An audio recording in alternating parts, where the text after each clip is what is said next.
माजी विधायक डॉक्टर फारूक शाह की पत्रकार परिषद। पालिका के चुनाव में अगर राष्ट्रवादी हमारे उम्मीदवार को अगर आप वोट देते तो इससे ऐसा नहीं कि भाई मोदी सरकार बन जाएंगे, मोदी सरकार तो ऑलरेडी बनी है, फडणवीस की सरकार बन जाएंगे, ऐसा भी कुछ नहीं है। लेकिन जहाँ हमारा शेयर होना चाहिए, जहाँ हमारा हक हमको छीन कर हासिल करना चाहिए, उसके लिए हमको मजबूत बनना चाहिए, ये बिल्कुल आप सोच सकते हैं। और रहा आगे अगर सरकार बनाने का मसला आया तो मैंने साफ तौर पर अजीत दादा पवार से ये बात की थी, जिसका सबूत आप देख रहे हैं कि शुरुआत जो है महानगर पालिका के चुनाव से हो रही है और यहाँ पर हम लोग भाजपा के साथ गठबंधन नहीं करेंगे। इसके लिए हमारे ही पक्ष के जो बहुत सारे लोगों ने बहुत ताकत लगाई, कल तक ताकत लगाई उन्होंने कि हमको गठबंधन में लड़ना चाहिए, लेकिन मैंने साफ इनकार किया और मैंने ये कहा कि अगर गठबंधन में अगर चुनाव लड़ा जाएगा तो मैं इससे बरतरफ होकर मैं घर पे बैठ जाऊंगा। इसके बाद भी आप लोगों को आज यकीन दिलाता हूँ और हल्फिया बोलता हूँ कि इंशाअल्लाह ताला मैं मर जाऊंगा लेकिन कभी भी भाजपा के लिए प्रचार नहीं करूंगा। और दूसरी बात कि हमको कुछ लोगों ने बताया कि लोकसभा के चुनाव आने से पहले जो ये महायुति है ये खत्म हो जाएगी और लोकसभा के चुनाव तक अगर भाजपा के साथ यानी अलग अलहदा नहीं होती है हमारी पार्टी तो मैं खुद इस पार्टी से अलहदा हो जाऊंगा।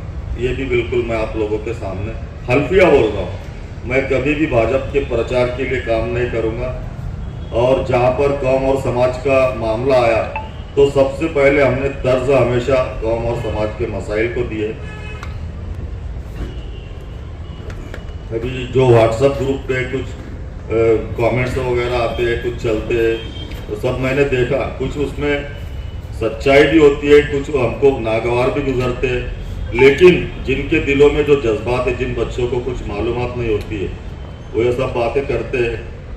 मैं आप लोगों से सवाल पूछना चाहूँगा कि हमारे शहर में अगर कुछ मसाइल होते हैं, मान लो जैसे कोई बस्तियाँ टूटने वाली है अपनी, तो यहाँ पर कोई हैदराबाद से या कोई औरंगाबाद से आकर उसको रोकेंगे नहीं, वो जो भी करना है वो हमको ही करना पड़ेगा।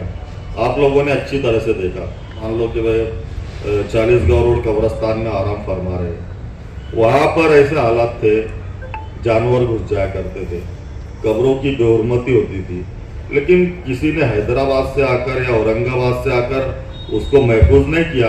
अल्लाह का शुक्र है आप लोगों ने मुझे अपना नुमाइंदा बनाकर चुनकर दिया। मैंने न सिर्फ शहर के तमाम कब्रस्तान बल्कि इतराफ के जो ग्रामीण के भी इलाके के जो कब्रस्तान है जिनको हिफाजती दीवार की बहुत सख्त ज़रूरत थी, वहाँ जाकर मैंने मेरा मतदार संघ ना होते हुए भी वहाँ काम किया, दीवारों को महफूज किया। अल्हम्दुलिल्लाह मुझे अल्लाह की ज़ात से उम्मीद है कि अल्लाह उसका अजर मुझे ज़रूर देगा। और कुछ बातें ऐसी चलती है कि भाई उधर से कुछ मुझे लालच दी गई होंगी, कुछ पैसा दिया गया होगा, तो आप लोग शुरू से देख रहे हैं, अल्लाह का शुक्र है, अल्लाह ने शुरू से ही मुझे इज्जत, दौलत, शोहरत, ताकत सब कुछ दी है। उसके साथ एक जज्बा दिया है कौम की खिदमत का, और कौम समाज की खिदमत करने के लिए मैं सियासत में हूँ, वरना मुझे कोई ज़रूरत नहीं। अल्लाह पाक ने वेल सेटल मुझे शुरू से रखा है।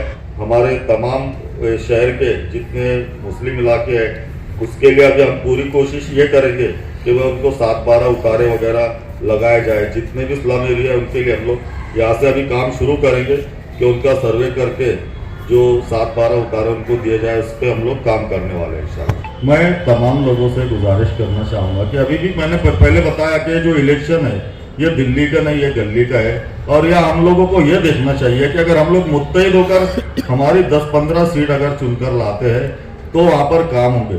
देखो, मैं पहले की हालत आपको बताना चाहूँगा कि जिस वक्त मैं आमदार नहीं था, एमआईएम के 4 नगर सेवक चुनकर आए थे, उनकी ऐसी हालत थी कि उनसे एक गटर निकालने वाला भी उनकी सुनता नहीं था।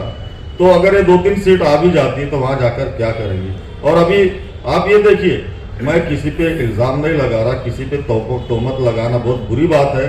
और ये सब सिर्फ जो है पैसे के लिए किया जा रहा है। इनको फाइनेंस कर रही है भाजपा, और खास करके जो 13 नंबर वार्ड है जहाँ से मेरा लड़का उम्मीदवारी कर रहा है, वहाँ पर ऐसा है अनूप अग्रवाल की तरफ से खुला आह्वान है कि वहाँ शहबाज के सामने जो लड़ेगा उसका पूरा खर्चा मैं उठा कर दूंगा। तो ऐसे कुछ जो बिके हुए किस्मों के लोग जा रहे हैं और कुछ 2-3 लोगों से सौदेबाजी भी हो गई है, लेकिन हमारी कौम समझदार है इंशाअल्लाह ताला, वो किसी के बहकावे में नहीं आएंगी। और किसकी गाड़ी में किसका पेट्रोल है सबको मालूम है। मैंने जितने भी काम किया हो तो मुझे आज भी लगता है कि मुझे इससे बहुत ज्यादा और इससे बढ़कर काम करने हैं। वो एक शायर का शेर है कि बहुत निकले मेरे अरमान लेकिन फिर भी कम निकले, बहुत निकले मेरे अरमान लेकिन फिर भी कम निकले, हजारों ख्वाहिशें ऐसी कि हर ख्वाहिश पे दम निकले।